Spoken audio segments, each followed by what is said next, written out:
শিক্ষা সংক্রান্ত গুরুত্বপূর্ণ আপডেট পেতে অবশ্যই চ্যানেলটিকে সাবস্ক্রাইব করুন।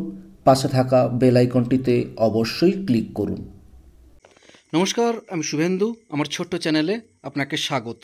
ডিএ সংক্রান্ত অত্যন্ত গুরুত্বপূর্ণ একটি আপডেট দেখুন। আরও 4,000 কোটি ঋণের আর্জি। জুনের শেষে ডিএ ঘোষণার জল্পনা। দেখুন, চলতি মাসের শেষ সপ্তাহে রাজ্য সরকারি কর্মচারীদের বকেয়া ডিএ নিয়ে ঘোষণা করতে পারে রাজ্য সরকার। নবান্ন সূত্রে খবর, অর্থ দপ্তরের সঙ্গে বৈঠকের পর এই সিদ্ধান্ত নিয়েছেন মুখ্যমন্ত্রী মমতা বন্দ্যোপাধ্যায়। সুপ্রিম কোর্টের নির্দেশ অনুযায়ী বকেয়া ডিএর 25% দিতে হলে রাজ্য সরকারকে চলতি মাসেই অতিরিক্ত 10,000 কোটি টাকার সংস্থান করতে হবে। তার মধ্যে মঙ্গলবার পর্যন্ত রিজার্ভ ব্যাংক থেকে ঋণ ও ঋণপত্র মিলিয়ে 4,000 কোটি টাকার সংস্থান করেছে রাজ্য সরকার। আরও 4,000 কোটি টাকার বন্ড দীর্ঘমেয়াদী স্টেট গভর্নমেন্টের সিকিউরিটিজের মাধ্যমে নেওয়ার জন্য বৃহস্পতিবারই রিজার্ভ ব্যাংকের কাছে আবেদন জানিয়েছে রাজ্য সরকার। আগামী সপ্তাহের প্রথমে ওই টাকা রাজ্য সরকারের তহবিলে পৌঁছে যেতে পারে বলেই মনে করছেন অর্থ দপ্তরের কর্তারা। তবে বকেয়া মহার্ঘ ভাতার 25% পুরোপুরি এখনও না মিটিয়ে তার 20% পেনশনের সঙ্গে যুক্ত করে দেওয়ার পরিকল্পনা রয়েছে অর্থ দপ্তরের কর্তাদের। সেক্ষেত্রে এখনই রাজ্য সরকারকে পুরো টাকা খরচ করতে হবে না। সম্পূর্ণ বকেয়া মহার্ঘ ভাতা মেটাতে গেলে রাজ্য সরকারকে 40,000 কোটি টাকা খরচ করতে হতো।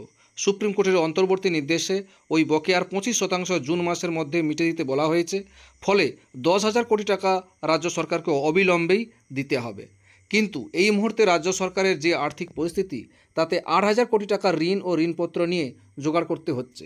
অর্থ দপ্তরের কর্তারা মনে করছেন, বকেয়া মহার্ঘ ভাতার 20% পেনশনের সঙ্গে যুক্ত করে দিতে পারলে ওই 25%-এর 80% টাকা জুন মাসে মেটানো সম্ভব হবে। তা না হলে রাজ্য সরকারকে আরও 2,000 কোটি টাকা জোগাড় করতে হবে। সেক্ষেত্রে আদালত অবমাননার কোনো আশঙ্কা থাকবে কি না তাও খতিয়ে দেখতে আইনজ্ঞদের সঙ্গে পরামর্শ করছে অর্থ দপ্তরের কর্তারা। বৃহস্পতিবার মুখ্যমন্ত্রী মমতা বন্দ্যোপাধ্যায় বিধানসভায় অধিবেশনে যোগ দেওয়ার কথা ছিল, কিন্তু তিনি আসেননি।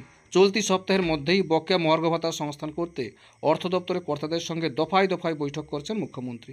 যদিও এই ঋণপত্র থেকে সরকারি কর্মচারীদের বেতন দেওয়া যায় না, স্বাস্থ্য, শিক্ষা ও পরিকাঠামোগত উন্নয়নের জন্য এই টাকা খরচ করা যায়, কিন্তু রাজ্য সরকার এখন বকেয়া মহার্ঘ ভাতা মেটাতে ঋণ ও ঋণপত্রের উপরেই ভরসা করছে। এই ছিল একটা আপডেট আপনাদের সঙ্গে শেয়ার করলাম। ভিডিওটি দেখার জন্য অসংখ্য ধন্যবাদ।